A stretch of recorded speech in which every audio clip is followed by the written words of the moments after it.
What? So we're in South Florida, but all right. So now I just need to know. Give me the top 5. Give me the top 5 sushi places. What's the best spot? Oh my gosh. Where should we go? Top 5 sushi.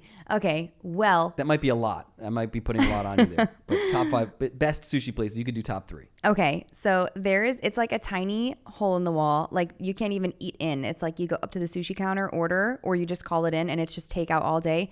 Rice Up in Weston. Rice Up in Weston. Rice Up in Weston. And they opened one in Pines as well. Everyone that I talk to loves it there. The rolls are huge. They're not like little skimpy rolls. Yeah. They're so big. They use excellent seafood. I could vouch for them. And really, really good prices, great quality, everything. Love them. I know the sushi chef owner there for over 15 years now. He was one of my first customers. And where else? Like down in Fort Lauderdale, S3 has good sushi there. They're in the Hilton at the bottom. I've been to S3 before, yeah. Yeah, they have like a really good sushi. Is it a sushi place or no? Is it? Yeah, it's but they do have sushi there, and I really like the sushi from there when I've had it before. I thought they were owned by the Tarpon. Were they owned by the Tarpon Ben company at the one restaurant point? people. Are they still owned by them or no? Yeah, I miss Tarpon Ben. I don't know. If I know. I remember Tarpon Ben. It was a cool Ben. place way back. Yeah, then, yeah, we used to sell them. They were downtown. Really? Yeah. Downtown, 2nd Street or whatever. Yes, and then my other favorite place. I can't remember the name. I never get the takeout because my husband always calls it in. Okay. I make the food and he makes like takeout orders. He does the pickup, yeah. Yeah, we do the DoorDash in my house. Oh, very nice. nice. A ton of money. Yeah. Well, when you have kids, sometimes that's like the only option. Well, that's a good question now, real quickly. It's on the forefront of my mind. Is it okay to DoorDash sushi? I would say so. Yeah? Yeah, as long as it was prepared, the correct way. So it's okay to DoorDash from a good place, a reputable place. Yeah. They wouldn't like have it sitting out for like a long time, I can imagine. It's just the travel time. Yeah. Even maybe though if it's 15, like 20 minutes, you're okay. 30 minutes or less from your house. Okay.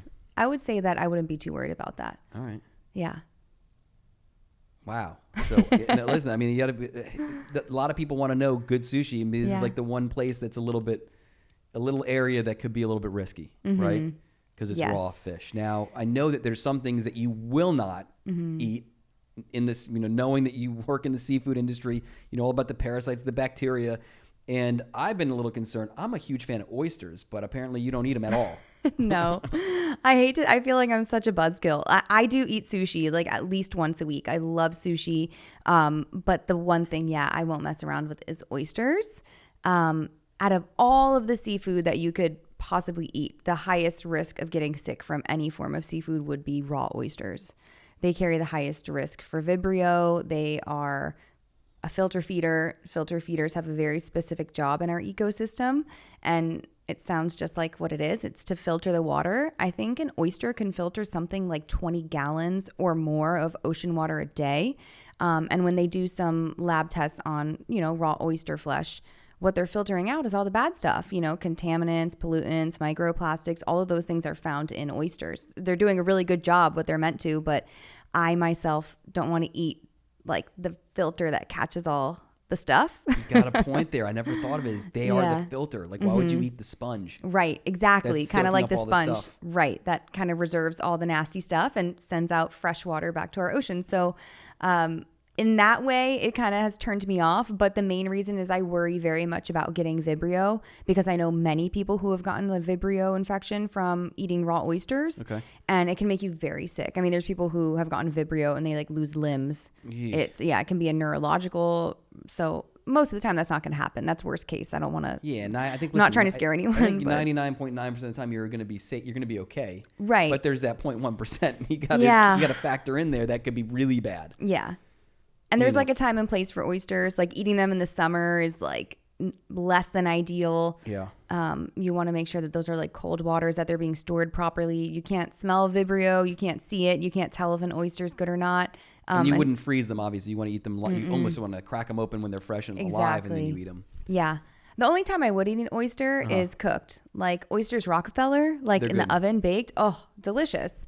I still am freaked out about, I'll use how you explained it. Yeah, the filter part, but I'm not worried about getting sick. Got it. Yeah. What is Oysters Rockefeller? I can't remember what it is. Isn't it like where spinach and you put like a little bit of like the cheeses and you put some fresh herbs and you put it in the oven. You get it like nice and crispy on top. So it's so delicious. What about, this is another thing that people always talk about, and I always wonder, because I have some chef friends and they've even said to me, be wary of it, are mussels. Like mussels, safe or unsafe? If you're eating them cooked, totally fine.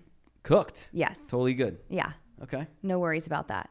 When it comes to shellfish, anything that has a shell, it should never be eaten raw. Got it. Shrimp, clams, mussels, oysters, lobsters, crab. I see some trends about like raw marinated crab, or, you know, a lot of people are convinced, because culturally in different cultures this happens, in a lot of like Latin cultures. I myself am half Cuban, so I'm not criticizing, but I'm just saying that people that make ceviches, you know, they're led to believe that the acid from lime is cooking the fish. It's not cooking it at all. Really? It's 100% still raw. The reason why like it changes in color is because it's just denaturing the protein. So it's not cooked. All the bacteria that could be present if eating it that way by just leaving it in the lime juice is still there. So anything that's shellfish, I would say definitely needs to be cooked. Make sure you cook it. Yeah.